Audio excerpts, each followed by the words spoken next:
علی کی بیٹیاں کوفے میں یتیم ہو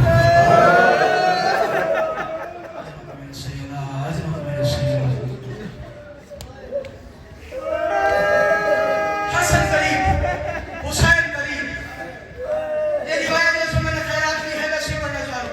عباس قریب رو رو کے فرمایا جنازہ میں کتنے بندے ہیں بتا دینا ابھی سے۔ 4 بندے ہیں، آپ سب سن لو، جنازہ جس نے اٹھانا ہے 4 بندے ہیں، یہاں جنازہ آئے گا، کوئی بھی جنازہ ہو اٹھانے والا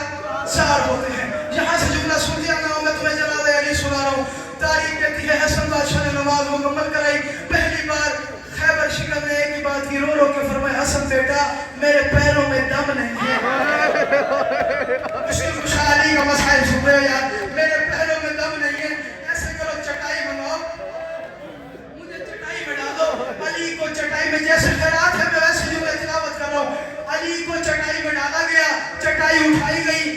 4 بندے اٹھاتے ہیں ذہن میں رکھنا، ایک طرف سے حسن نے اٹھایا، ایک طرف سے حسین نے اٹھایا، پیچھے سے ایک طرف سے عباس نے اٹھایا، ایک طرف سے صحابی علی نے اٹھایا، مسجد سے باہر نکل رہے تھے، یا علی نے خیرات دینا یہ تیرے ماتم پہ ماتم کر سکے، ابھی مسجد سے نکل رہے تھے، علی نے زخمی پیشانی اٹھائی، رو رو کے کہا حسن بیٹا مجھے کون کون اٹھانے والا ہے؟ حسن نے کہا بابا میں ہوں، عباس ہے، حسین ہے، تم نے تو ایسے سنا ہے، حسین کا نام سننا تھا، علی کا زخمی پیشانی بھول گئی نہ فرمائی، علی نے رو رو کے فرمایا حسن بیٹا مجھے ہر کوئی اٹھائے، مجھے حسین نہ اٹھائے، اور مجھے وہ اٹھائے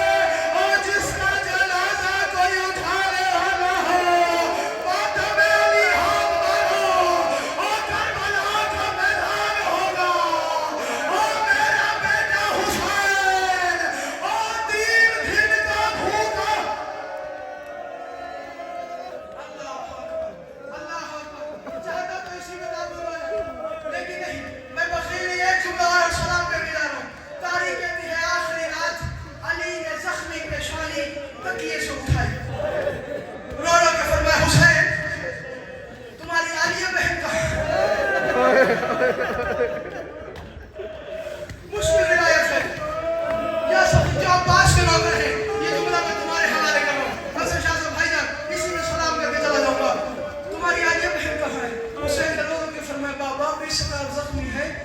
اس سے آپ کو شرم بڑی آتی ہے، وہ آپ کے سامنے نہیں آ پا رہی، رو رو کے کہا حسین میری بیٹی کو اطلاع دو میری آخری رات ہے، بابا کو مل لے۔ جب یہ بات سنی نا حسین کے حکم سے جناب عالیہ حجرے سے بلائی گئی، عالیہ کے ساتھ رقیہ بھی آئی، عالیہ کے ساتھ جناب کلثوم بھی آئی، آخری جملہ ہے تم سب کو میں حکمن کہہ رہا ہوں جو علی کے ماتمی ہیں، تم نے ماتم کرنا ہے تاکہ جنازے والے کو